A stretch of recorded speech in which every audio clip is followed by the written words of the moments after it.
안녕하세요, 노마드 캔입니다. 바로 결론부터 말씀드리자면 독일 주재원 생활을 하는 저희 부부가 6월 한 달 동안 총 지출한 금액은 417만원입니다. 식비로 50만원, 여행 비용으로 350만원, 헬스장 비용이 17만원, 그 외에 자잘한 금액이 9만원 정도가 들었습니다. 유럽 생활에서 가장 부담이 큰 부분이 집 렌트비일 텐데요. 저희 같은 경우는 지금 독일 베를린 끝자락에 살고 있고 한 달 렌트비 금액이 1200유로, 한화로 180만원 정도인데 와이프 회사에서 전액 지원이 나오고 있습니다. 저희 같은 경우는 독일에 살기 전에 1년에 2개월은 발리, 2개월은 태국, 베트남, 한국, 일본을 오가면서 살고 있었는데요. 독일 베를린에 거점을 두고 생활한 지가 어느덧 2년차가 되었습니다. 제 와이프는 일본인이고 일본인 와이프가 독일 본사에서 독일 지사로 주재원 발령이 나게 되었습니다. 와이프 같은 경우는 일본 회사에서 정직원으로 근무를 하고 있지만 100% 재택근무를 하고 있는 회사고요. 저 같은 경우도 4년 전에 일본에서 회사를 다니다가 퇴사 후 지금은 프리랜서로 일을 하고 있습니다. 둘 다 100% 재택근무를 하고 있기 때문에 생활 거점은 독일 베를린이지만 유럽 이곳저곳을 다니면서 워케이션을 즐기면서 생활을 하고 있습니다. 지금 영상도 몬테네그로에 있는 코토르라는 곳에서 촬영을 하고 있습니다.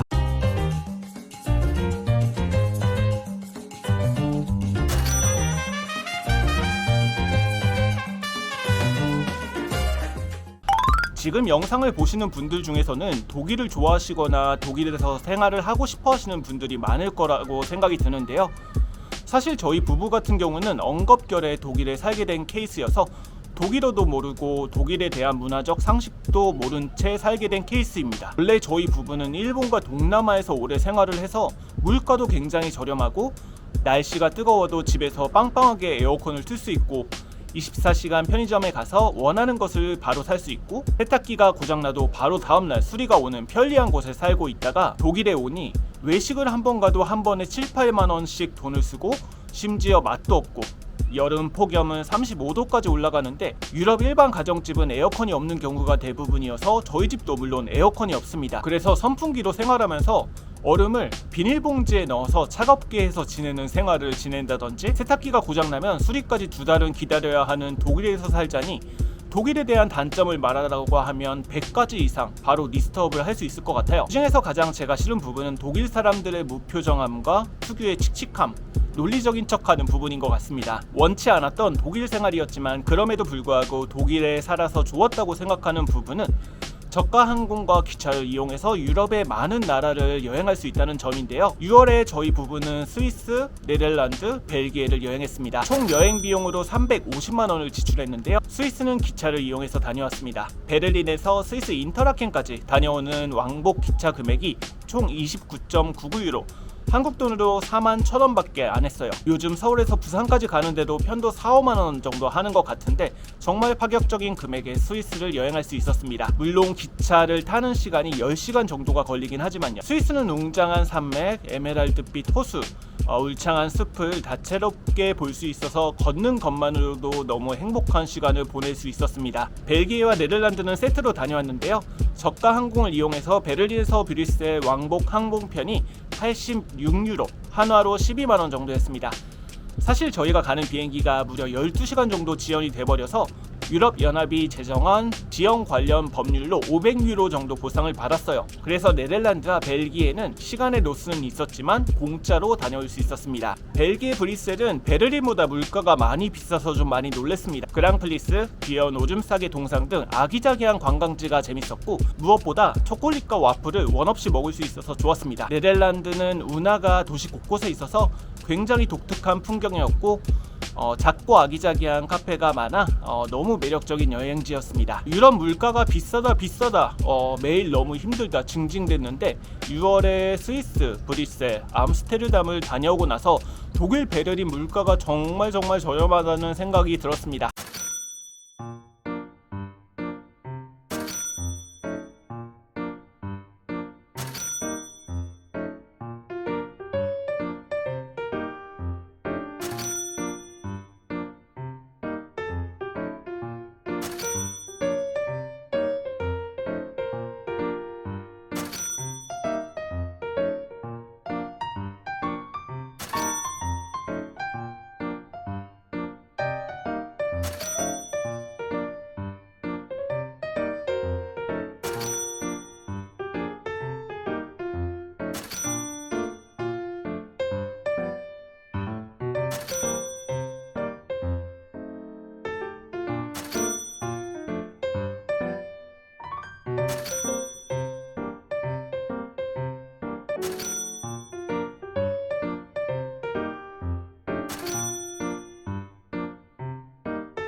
독일에서는 외식을 단 한 번도 하지 않았고 집에서 요리를 해서 생활했습니다. 동남아에서 살 때는 삼시세끼를 다 외식했었는데 2년째 독일에서 생활하다 보니 직접 만들어 먹는데도 어느 정도 적응이 되었습니다.